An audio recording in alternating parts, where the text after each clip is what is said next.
Hello, everybody. How are you guys doing? Another bonus episode for you guys. I really enjoy doing these. These are actually part of a bigger series, if you haven't checked that out, on the Book of Mark.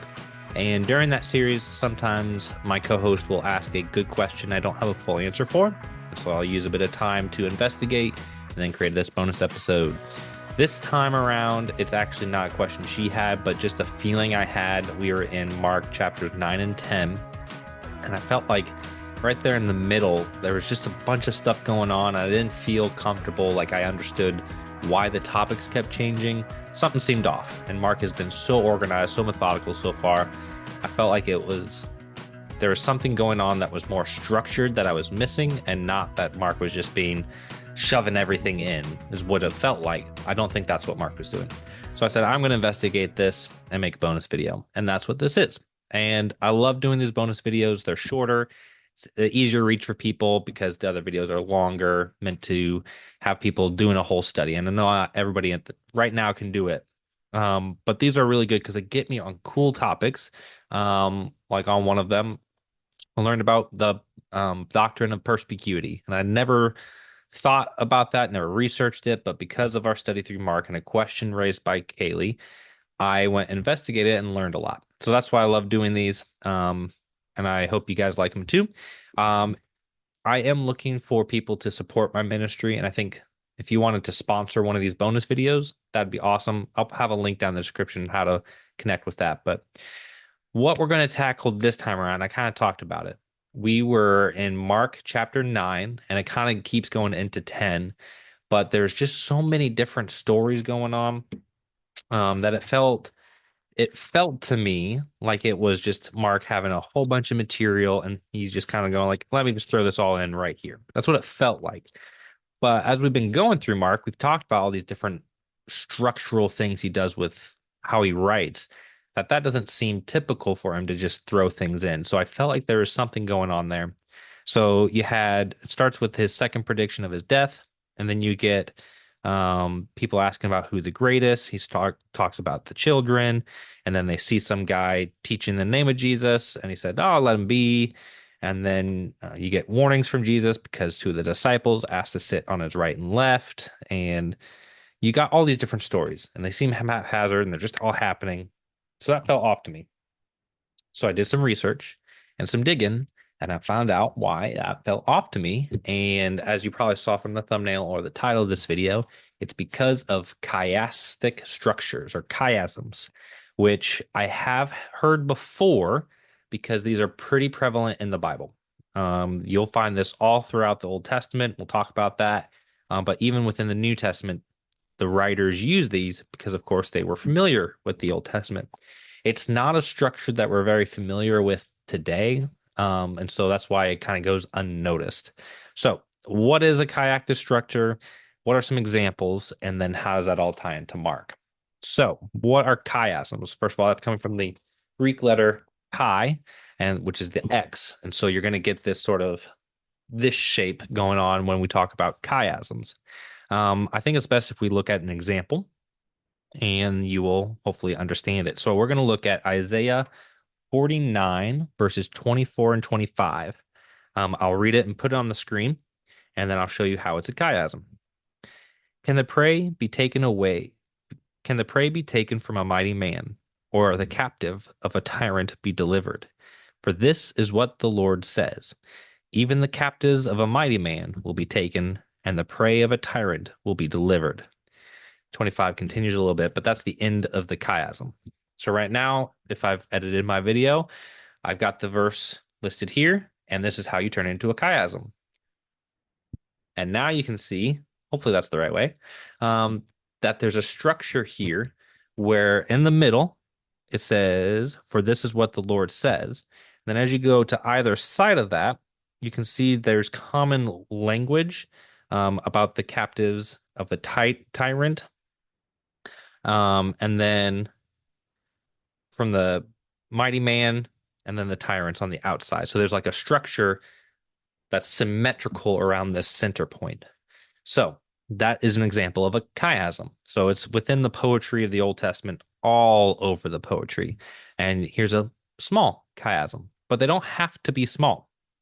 In fact, I'm going to share my screen. The Sermon of the Mount, whether the way that Jesus presented it or the way that Matthew recorded it, is a big chiastic structure. I figured I would just show this off. I do want to, these people are giving credit to there at the bottom, John B. McDonald for putting this together. This is part of a longer paper. But this would be how um, the Sermon on the Mount found in Matthew is structured as a chiasm. Here's that part, the center of it, which is actually the Lord's Prayer is right at the center of that chiasm. And then you kind of get symmetry on either side. So you get prayer words, righteousness before God, righteousness before God. You can kind of see how all that blends. So it's kind of like during the sermon, he's building up to this point, and then at the middle, he's kind of concluding following that same path. And I think this was very popular because if you could kind of memorize that structure, it makes it easier to memorize passages and verses. So I think that's why it's used a lot in the Bible, my theory on that. Um, and here you can also see the notation people use. So they start off with the A, B, C, D, E, F, and then they reverse it and they use these primes. So F prime, E prime. So that way you can compare the two. Okay, so it's not just for little poems, it can be long sections of the Bible because this goes from Matthew 5 to Matthew 8 is that chiasm. So these can be pretty lengthy, and as we'll find out, even lengthier. So that is the Sermon on the Mount is structured as a chiasm. And you can actually get a little bit more out of your reading once you realize that. And you can kind of compare how each side connects. So there's a lot of cool structure there. Um, but not just big chunks of a text can be a chiasm. Entire Bibles, books of the Bible, can be chiasms. So here is an example of how the book of Job is structured into a chiasm. And if you've ever read Job, you've probably got lost somewhere in all the dialogue. But I feel like, hey, if you figured out this structure, all this dialogue is actually connecting to things that are being said at the end, which is a lot of what God is saying. So I think that would really help me better understand a complicated book like Job. And I'll link this website down in the bottom, but you can kind of see, hey, here's this first part of Job. How does that relate to the later half part of Job, and all that sort of stuff. And the center of Job is where wisdom is found. Job is actually considered a wisdom book. Most of us don't think of it that way just because there's so much of this narrative going on. But the whole point of it, once you kind of get to know it, is about wisdom. So, very cool. An entire book of the Bible could be a chiasm. Um, and I'm going to mention this. I don't think it was in my notes, but not only could one book of the Bible be a chiasm, but whole sections of the Bible. So the Torah, the first five books of the Bible, that's a chiasm with Leviticus at the center of that chiasm. I think this was designed to be because at the center, they're at the Mount Sinai. So you can imagine Mount Sinai is at the center. Leviticus is there. Exodus, they approach Sinai. Numbers, they leave Sinai.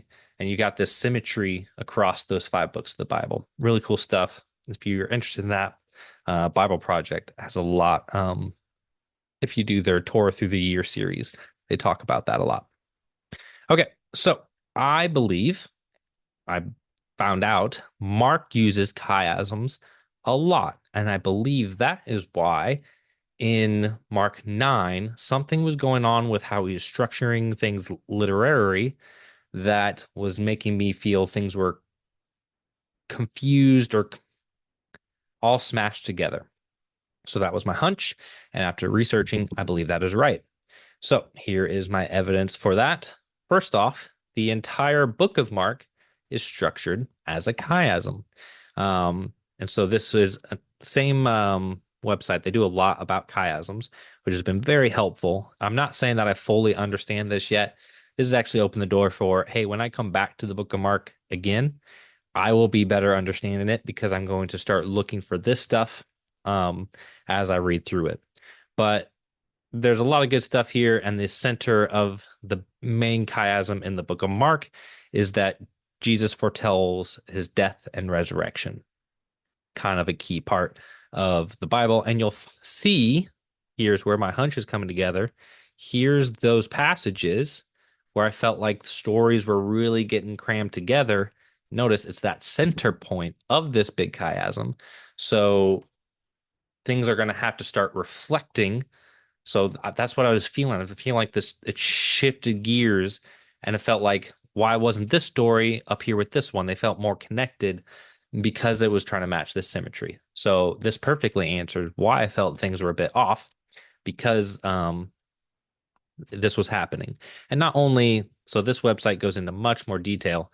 Not only is the whole thing structured as a chiasm, but I mean, it's broken up into two chiasms, three chiasms, four. There's all these sub chiasms. I don't know if all of these are meant to be there, but they see a lot of different chiasms in the Book of Mark. So perhaps Mark was going overboard on the chiasms, or they've listed far too many. But um, there you go. There's at least evidence that chiasm is used a lot in the Book of Mark. I want to show you guys. I'm actually going to hopefully put a card up here, but if not, a link in the description for Fig Tree Ministries. They have this great video that helped me out for how Mark uses chiasms, and they did it right off the beginning of the Book of Mark, where you talk about the good news. John, there's a prophet in the wilderness, a voice crying out, proclaiming like the Messiah is coming. And then you get the baptism story. And then you get the reverse of all of that for the proclaiming. That's God proclaiming about Jesus, the voice of God about Jesus, Jesus going into the wilderness, and Jesus going out and proclaiming the good news.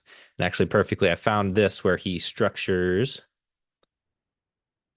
here. So this is the actual passage. And you'll see the way that you know that it's a chiasm is all the you'll get similar wording. So whole earth. You had this is actually an example from the Tower of Babel. I am sorry. This was his example from the Book of Mark, and he'll highlight good news, good news. So Tower of Babel was a chiastic structure, but this is how he kind of talks about through the Book of Mark. So that's how you know it's a chiasm is you got key words going on either side. And we've talked about some of these. We've been calling them Markan sandwiches. That's another, those are isolated incidents of Markan sandwiches. You have these common words that kind of clue you in that something's going on, and the main thing is in the middle. And then, so Mark does it in big passages, but he even does it in little passages as well. So I think I am done sharing my screen. I'm going to read to you guys Mark, verse 227. This is a very short chiasm. Then he told them, the Sabbath was made for man and not man for the Sabbath. This is a very short, doesn't even have a centerpiece where I'll do it like this. The Sabbath was made for man and not man for the Sabbath. You can kind of see that structure. Sabbath not made for man, man made for Sabbath. So very miniature chiasm right there. So all that being said, this is why I think in that particular passage, I felt a bit lost and confused because I think it was the intersection of not only the big chiasm for the whole book of Mark, but I think there were some other ones layered in there that it became a complex section that was meeting all these different points within chiasms. And there's even something called parallelisms, which is similar. And then there are some of those around that section too. So I think there's just a lot of literary structures that were happening all condensed. And that's what fell off to me. And so I'm not saying that I now fully understand that section, but now when I go back, I'm could have resources and ability to start notating what that looks like better. And so I'm really excited to next time I go through Mark, I am going to be looking for those because I think it's going to help me better understand not only this book, the Bible, but a lot of other books because there's a lot of chiasms. Not the whole Bible. Don't let somebody try to overdo chiasms for you. Like that one website might have overdone it. But I think there's something to that. And if you're thinking, really, do you think Mark would take the time to try to structure it this much. Like that seems like it'd take a lot of hard work. But I wanted to test this theory, and it's not a lot of hard work. In fact, this entire video was structured as a chiasm, and it didn't take me that long to do. And the way I did that was my intro was what are chiasms, and my outro was how I think chiasm affected Mark. And then I went small examples in the Bible to large sections of the Bible, and then I did large sections of Mark down to small sections of Mark. I made it a chiasm with the middle part where I introduced my idea. That's why Mark was confusing to me. I did this as a chiasm, and it wasn't that hard. So I think Mark, who was trained in this style because it's all through the Old Testament, very smart writer, would have no trouble at all introducing these in very fun and creative ways. And I think that has opened the door for me for a lot of other investigations for other books of the Bible. And I hope this is the first time you've heard of this and you're going, why has no one told me about these? And that's what I felt like. So happy to share it with you guys and check out those other resources. I'll also link to Got Questions because they do have a page about chiasms, and they're always a great resource. So I hope you guys enjoyed this video, and I'm looking forward to more learning. And in fact, for week 7, this topic of chiasms is critical for understanding prophecy, which is everyone's favorite topic. All right, that is all I got for you guys today, and I will see you in the next video. Bye.